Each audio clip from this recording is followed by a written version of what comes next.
As discussed in earlier sessions, participants in any financial market, including the equity stock markets, would almost always look to reduce the risk of an adverse price movement in the assets that they are holding.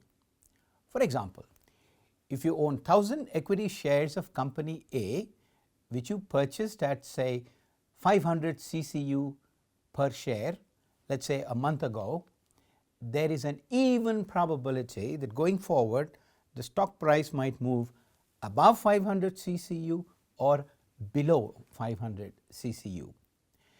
Equity stock futures and index futures are meant to minimize the probability of losses.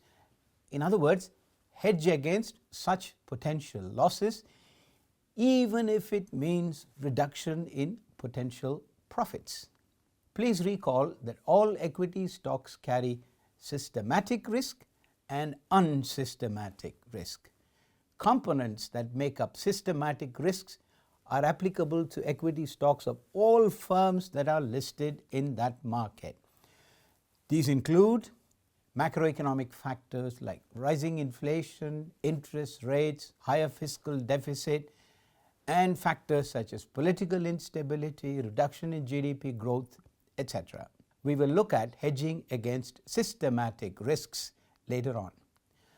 Unsystematic risk, on the other hand, is associated with every equity stock driven by firm-specific factors such as decline in revenues or profits of the firm, increased competition, product obsolescence, higher financing costs, management failures, etc.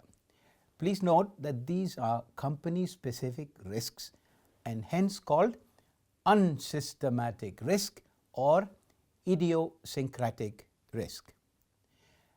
As we've seen earlier, unsystematic risk is normally minimized or diversified away by creating a portfolio of equity stocks. Now, let's focus our attention on using individual stock futures to hedge against adverse movements in the price of individual stocks. Let's look at a spreadsheet to understand this further. On the 15th of January, let us say I bought the shares of company A and the price being quoted in the spot market was 500 currency units. And let us say 2 months later, on the 15th of March, the price of that same stock fell to 494. Now, on a mark-to-market basis, if I had not hedged my position, my loss would have been 500 minus 494, a loss of 6 currency units per share, and if I was holding 1,000 shares, my loss would have been 6,000 currency units. Now, how do I hedge myself against this loss? By taking a counter position in the futures market, which is what we have tried to explain in this column. What have I done? On the 15th of January, when I bought 500 shares in the spot market, I went to the futures market and sold the same company's shares, same number of shares, and the price being quoted in the futures market is 508.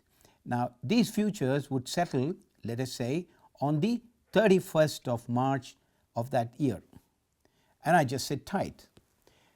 Then I go and look at my position 2 months later on the 15th of March of the same year. Let's look at what has happened. The spot market, the price has fallen to 494 from 500.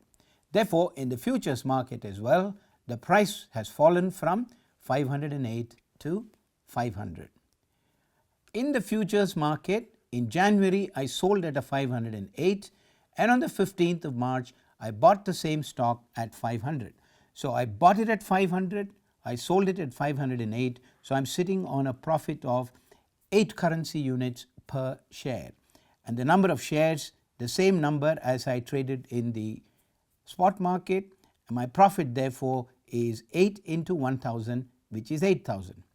Now, I did suffer a loss of 6 in the spot market, because the prices had moved from 500 to 494.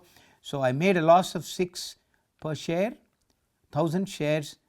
I made a loss in the spot market of 6,000. I made a profit in the futures market of 8,000. My net profit is 2,000.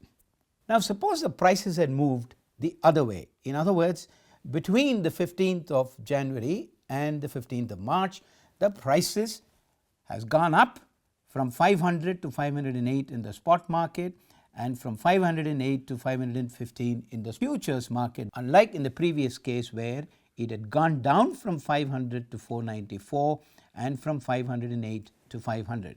Now let's see how this pans out. Because I had bought at 500 and 2 months later on the 15th of March, the stock is trading at a 508 and I sold it at 508, I have made a profit of 8 currency units per share, 4,000 shares.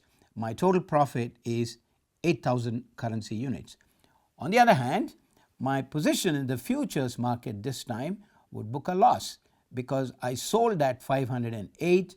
Prices in the futures market for the same stock has gone up to 515, and as a result I am losing 7 currency units per share, which means my total loss is 1,000 into minus 7, which is minus 7,000.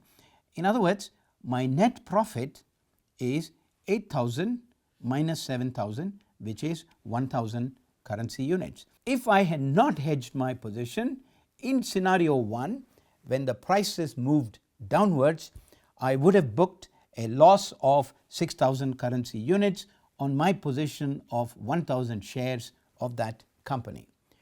On the other hand, if scenario 2 had emerged, that is, the prices moved up from 500 to 508, I would have made a profit of 8,000.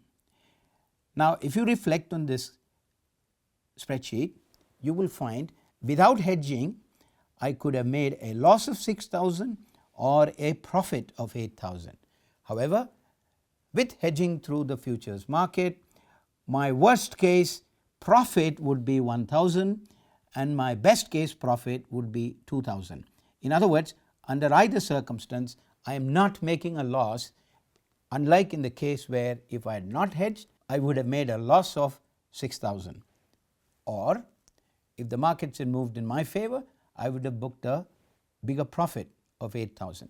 The whole idea of hedging is to minimize the probability of making a loss at the cost of reducing the potential profits that we would make. Hope that example helped you understand how taking a position in the futures market opposite to the position you have taken in the spot market would help you minimize the risk of loss. In the session to follow, we will look at how you can hedge the risk of loss by using index futures instead of stock futures.